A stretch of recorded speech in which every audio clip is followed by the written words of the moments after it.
مجھے لوگوں نے بتایا کہ ہمارے علاقے میں عیدین کی نماز میں عورتوں کا انتظام نہیں ہوتا، عیدگاہ میں عورتوں کا انتظام نہیں ہوتا۔ اسی طریقے سے عیدگاہ میں اور عید کی نماز میں بھی آپ عورتوں کا انتظام کیجئے، پردے کا بیچ میں انتظام کیجئے، پنڈال لگوائیے، کچھ بھی کیجئے، مگر آپ عورتوں کا انتظام کیجئے۔ اگر نہیں کرتے ہیں تو بند کر دیجئے اپنے آپ کو اہل حدیث کہنا۔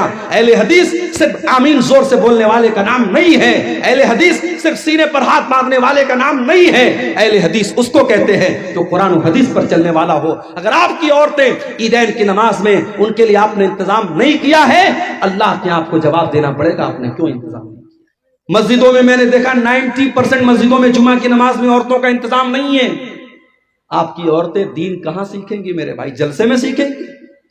جلسے میں دین کم سیکھتی ہیں، مارکیٹنگ زیادہ کرتی ہیں۔ پنڈال کے نیچے عورتیں کم ملیں گی، بازار میں دکانوں پر زیادہ ملیں گی۔ جلسے میں تو انٹرٹینمنٹ زیادہ ہوتا ہے، منورنجن زیادہ ہوتا ہے، دین کم لوگ سیکھتے ہیں۔ اس لیے میں بڑے صاف الفاظ میں کہتا ہوں، اگر اپنی قوم کی بیٹیوں کو بچانا ہے، ہر مسجد میں جہاں جمعہ کی نماز ہوتی ہے آپ قدم آگے بڑھائیے اور عورتوں کا انتظام کیجیے۔ اللہ نے اگر ایک فلور بنانے کی طاقت دی ہے، تھوڑی ہمت کرو۔ اور میں جانتا ہوں سیمانچل کا یہ علاقہ پچھڑا علاقہ مانا جاتا ہے، مگر اب جو خرچ کرنے پر آتے ہیں 6-6 لاکھ روپے کے جلسے میں پنڈال بنتے ہیں۔ ابھی کہیں پروگرام ہونے والا ہے، سنا ہے کہ 6 لاکھ کا وہاں پنڈال بن رہا ہے۔ ابھی کل قبرستان کا چندہ ہو رہا تھا صدل پور میں، لوگوں نے بتایا کہ پورے گاؤں میں کوئی گھر ایسا نہیں جہاں سے ہم نے کم سے کم 5,000 روپے چندہ نہ لیا ہو۔ جب کام کرنے پر انسان طے کر لیتا ہے کہ مجھے یہ کام کرنا ہے تو بہت سارے راستے نکال لیتا ہے۔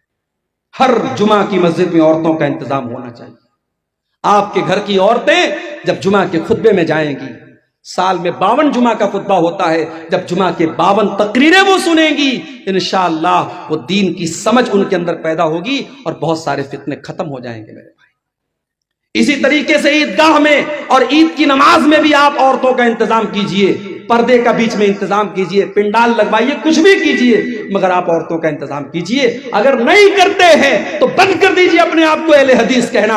اہل حدیث صرف آمین زور سے بولنے والے کا نام نہیں ہے، اہل حدیث صرف سینے پر ہاتھ مارنے والے کا نام نہیں ہے۔ اہل حدیث اس کو کہتے ہیں جو قرآن و حدیث پر چلنے والا ہو۔ اگر آپ کی عورتیں عیدین کی نماز میں ان کے لیے آپ نے انتظام نہیں کیا ہے، اللہ کے آپ کو جواب دینا پڑے گا آپ نے کیوں انتظام نہیں کیا۔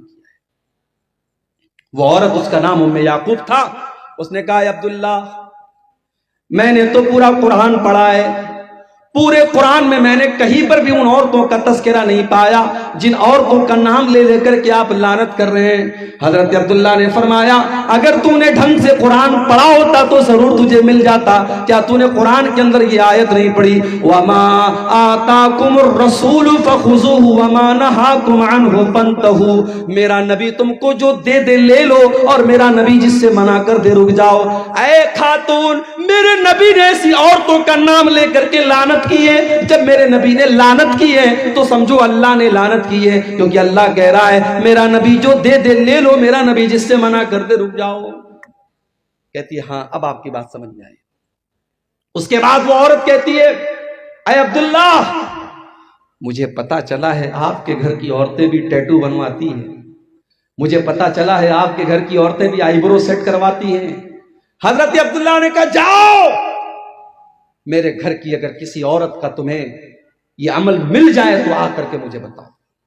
وہ عورت گھر میں جاتی ہے، پتہ یہ بھی چلا نبی کے دور میں تقریر کرنے والے کا اپنا عمل بھی تقریر کے مطابق ہوتا تھا۔ آج اللہ معاف فرمائے باتیں بہت بڑی بڑی ہیں، مگر جب اندر جھانک کے دیکھو تو پتہ لگتا ہے کہ صرف باتیں ہی باتیں ہیں، عمل بڑا کمزور ہے۔ حضرت عبداللہ نے چیلنج دے کر کہا جاؤ، اگر میری کوئی بیوی اگر یہ کام کرتے ہوئے پائی گئی میں اپنے ساتھ اس کو نہیں رکھوں گا۔ عورت اندر سے آتی ہے، کہتی ہے معافی چاہتی ہوں، معذرت چاہتی ہوں، آپ کے گھر کے بارے میں غلط رپورٹ ملی تھی۔ کہا اگر میری کوئی بیوی ایسا کام کرتی نا تو میں اس کو اپنے نکاح میں باقی نہ رکھتا، پھر وہ عبداللہ کی بیوی نہ ہوتی، میں اپنے گھر میں ایسی عورت کو نہیں رکھ سکتا تھا۔ تو میرے بھائیوں، میری ماں اور بہنوں، یہ تیسرا کام ہے جس کے کرنے والے پر اللہ کے رسول نے لعنت کی ہے۔ جو عورتیں گدنا گدواتی ہیں، ٹیٹو بنواتی ہیں یا آئی برو سیٹ کرتی ہیں، ایسی عورتوں پر بھی اللہ کے رسول نے لعنت کی ہے۔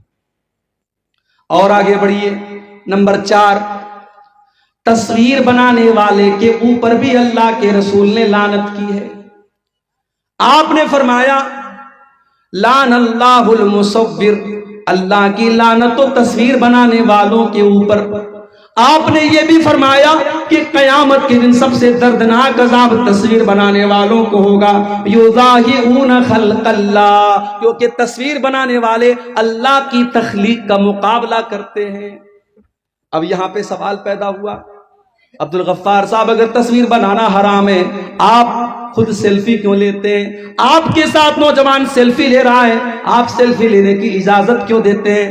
تو بھائی یہ مسئلہ بھی سمجھ لو کہ کیمرے کی تصویروں کے بارے میں علماء کا اختلاف ہے.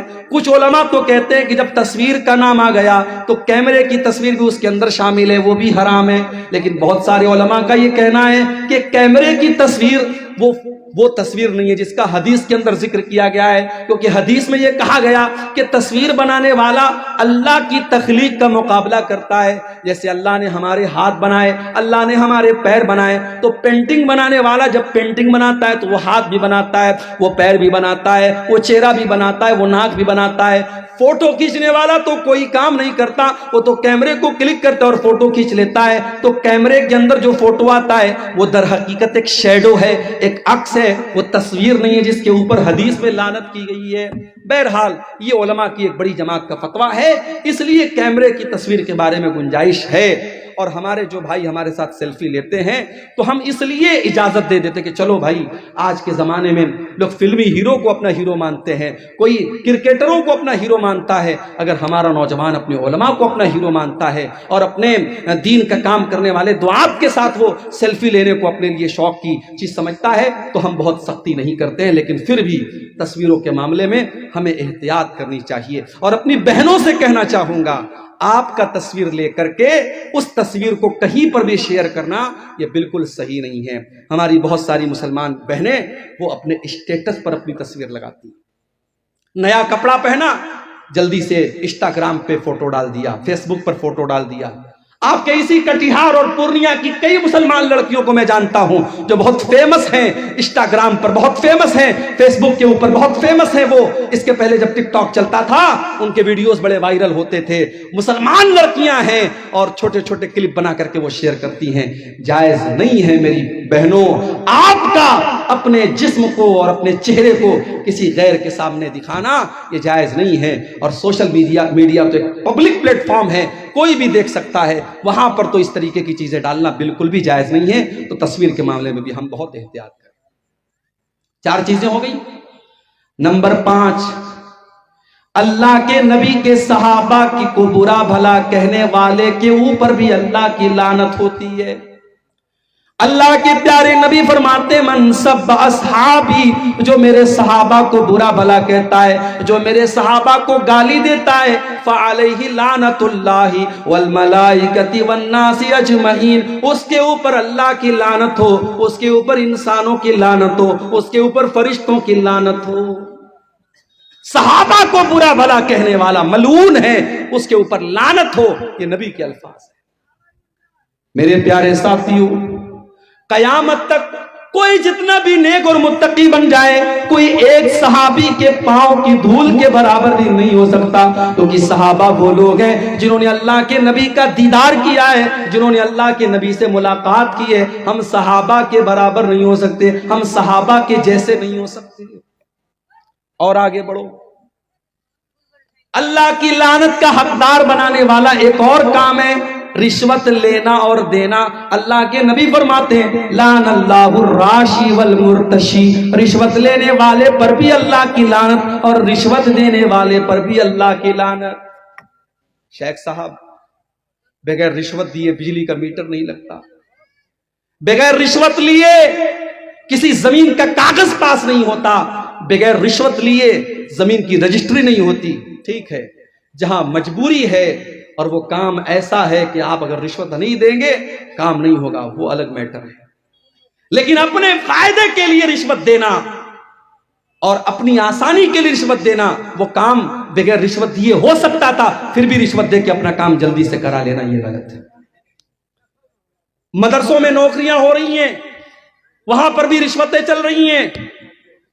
اور ایک انسان حقدار ہے، اس کے پاس ڈگری ہے، علم ہے، سب کچھ ہے، 5 لاکھ روپیہ مدرسے کی کمیٹی کو نہیں دے گا، مدرسے والے اس کو نہیں رکھیں گے، اور اس نے اگر نہیں دیا، مدرسے والے ایسے انسان کو رکھیں گے جو 5 لاکھ روپیہ دے دے، چاہے وہ انگوٹھا چھاپ ہی کیوں نہ ہو، فرضی ڈگری لے کے آیا ہو، تب بھی اس کو رکھ لیں گے۔ علماء نے یہ بھی لکھا ہے جہاں یہ حالات پیدا ہو جائیں اور آپ کو پتا ہو اگر ہم نے یہاں رشوت نہیں دی، ہم نے پیسہ نہیں دیا، تو یہاں ایک حقدار کا حق مارا جائے گا اور ایک نالائق آدمی اس عہدے پر اور اس چیز پر قابض ہو جائے گا۔ وہاں مجبوری کی وجہ سے، چونکہ رشوت کوئی شوق سے نہیں دیتا ہے، لینا یہ شوق ہو سکتا ہے، لینے والا اختیار سے لیتا ہے، دینے والا ہمیشہ مجبوری میں دیتا ہے، تو رشوت دینے والا ایسی مجبوری کے کیس میں اس کی اللہ تعالیٰ کیا اس کو چھوٹ مل سکتی ہے، مگر عام حالات میں مسئلہ یہی ہے، رشوت لینے والا اور رشوت دینے والا دونوں کے بارے میں اللہ کے نبی نے لعنت کا لفظ استعمال